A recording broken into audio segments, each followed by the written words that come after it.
प्रायोजक हैं cancer healer centre, new beginning. Congress अब अकेले चलने के मूड में है, इस तरीके से चलने के मूड में है कि उसको क्षेत्रीय दलों के चक्कर में अपना नुकसान ना उठाना पड़े। और ये संदेश कहीं ना कहीं दिल्ली के जरिए उत्तर प्रदेश भी पहुंचा है और बिहार भी पहुंचा है। इसीलिए अखिलेश यादव, जो कि दिल्ली में एक्टिव नजर आ रहे थे अरविंद केजरीवाल के साथ, उनके लिए प्रचार कर रहे थे, उनके लिए वोट मांग रहे थे, कांग्रेस अलग लड़ रही थी, उनका साथ नहीं दे रहे थे, वैसे ही कुछ यहाँ पर जब कांग्रेस तेज हुई तो अखिलेश यादव की तरफ से कहा गया है कि वो तेजस्वी यादव का खुल के समर्थन करेंगे बिहार में।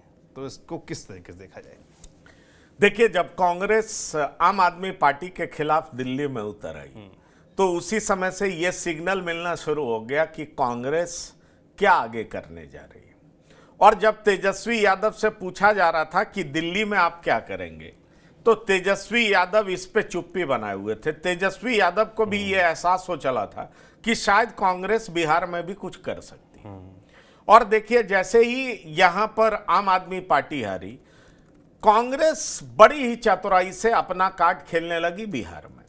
और बिहार में जब कार्ड खेलने लगी तो सोचिए, सबसे पुराने एलआई लालू प्रसाद है, आरजेडी है। और लालू प्रसाद ने कांग्रेस का समर्थन तब किया था जब कांग्रेस के सर्वोपरि नेता सोनिया गांधी पर सवाल उठ रहा था कि वो विदेशी मूल की हैं, वो इस पार्टी का नेतृत्व कैसे संभाल सकती हैं, और अगर वो प्रधानमंत्री बनी तो देश का नुकसान होगा, ऐसे हाथ में हम देश का नेतृत्व तो नहीं दे सकते। उस समय लालू प्रसाद बाहर निकले थे और खुलेआम सोनिया गांधी के विदेशी मूल वाले मुद्दे पर सोनिया गांधी के साथ खड़े थे। तो सोनिया गांधी और लालू प्रसाद की केमिस्ट्री किस तरह की है ये सबको पता है। पर कांग्रेस अब इन सब चीजों से बाहर निकलना चाहती है। जैसे ही लालू प्रसाद ने यह बात कर दी कि इंडिया गठबंधन का नेतृत्व ममता बनर्जी को सौंपा जाना चाहिए, तो उसके बाद से कांग्रेस को भी लगा कि अब हमें मौका मिल चुका है, अब हमें इससे बाहर निकलना चाहिए। कांग्रेस कन्हैया को जमीन पर उतार दी। कांग्रेस ने दलित कार्ड खेल दिया, राजेश राम को अध्यक्ष बना दिया। राजेश राम रविदास समाज से आते हैं। आपको रविदास समाज ही ऐसा है जिसका कोई नेता अभी एनडीए में उस तरीके से नहीं दिखेगा। जैसे कहते हैं ना, पासवान का पूरा वोट चिराग पासवान लेते हैं, मांझी समाज का पूरा वोट जीतन राम मांझी लेते हैं, मतलब उसके नेता हैं ये कहा जाता है। पूरा वोट ले नहीं ले, पूरा वोट तो खैर किसी समाज का किसी एक नेता को नहीं जा सकता है, लेकिन कहा जाता है इस समाज के नेता हैं वो। रविदास समाज किधर है, इसको लेकर के बीजेपी ने प्रयास किया था। जनक राम, उनको बीजेपी ने प्रमोट करने का प्रयास किया था, पर जनक राम क्या बड़े नेता बन सके हैं, इस पर एक सवाल जरूर है। तो सवाल उठता है कि आगे किया कांग्रेस ने किसको?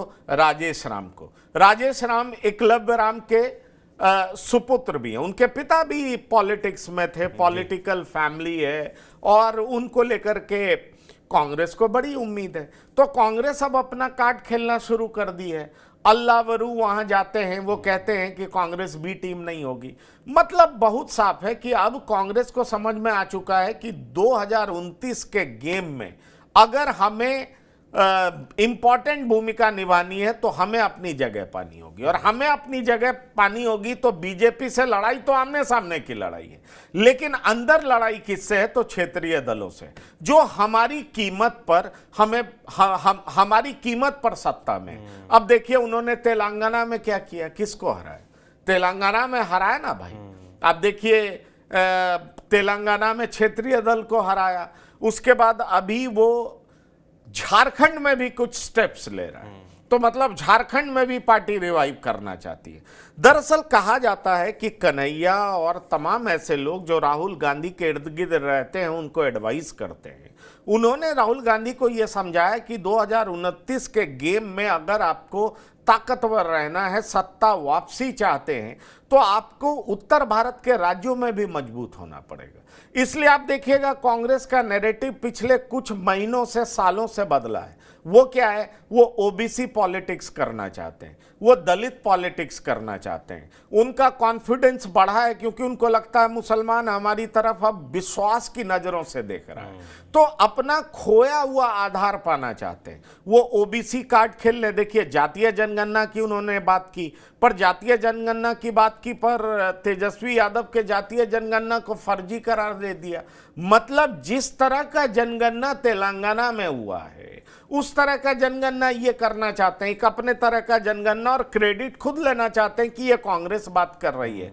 तो इसलिए कांग्रेस अब अपनी शर्तों पे राजनीति करने के लिए कदम आगे बढ़ा रही है, और ये बात अब अखिलेश यादव को भी समझ में आ चुका है। अखिलेश यादव ये बात, बिल्कुल, अखिलेश यादव ये बात समझ गए कि उत्तर प्रदेश में भी कांग्रेस ये प्रयास करेगी। अरे भाई, उत्तर प्रदेश से तो राहुल गांधी जीते हैं ना, और राहुल गांधी जब बरेली से जीते रायबरेली से, तो आप समझ लीजिए कि भाई वो क्या सोच रहे हैं। तो आखिरकार वो जो सोच रहे हैं उसका वो पालन तो करेंगे, और पालन करेंगे तो निश्चित तौर पर ये आपको साफ दिखाई पड़ेगा कि अब कांग्रेस भी उनके पीछे खड़ी होगी। अजय राय को देख लीजिए, अजय राय एक्टिव नजर आते हैं, कांग्रेस को एक्टिव करने का प्रयास कर रहे हैं। अब कांग्रेस और क्या कदम उठाती है, क्या इमरान मसूद जैसे नेता हैं उनको आगे बढ़ाती है। कई सारे ऐसे मुस्लिम लीडर्स कांग्रेस के पास हैं जो कि उत्तर प्रदेश में पार्टी को मजबूत देखना चाहते हैं। अखिलेश यादव को लगता है कि कांग्रेस मजबूत हुई तो इसका नुकसान समाजवादी पार्टी को उत्तर प्रदेश में हो सकता है। इसीलिए कांग्रेस को चेक करने के लिए समाजवादी पार्टी कह रही है कि हम आरजेडी के साथ हैं। कांग्रेस को चेक करने के लिए समाजवादी पार्टी ने दिल्ली में कहा कि हम आम आदमी पार्टी के साथ हैं। इन तमाम क्षेत्रीय दलों की लड़ाई अगर किसी से है तो वो कांग्रेस से है। मैं आपको फिर कह रहा हूं, दिखाने के लिए आमने सामने बीजेपी से है, लेकिन असली लड़ाई कांग्रेस से ही है। प्रायोजक हैं cancer healer centre, a new beginning.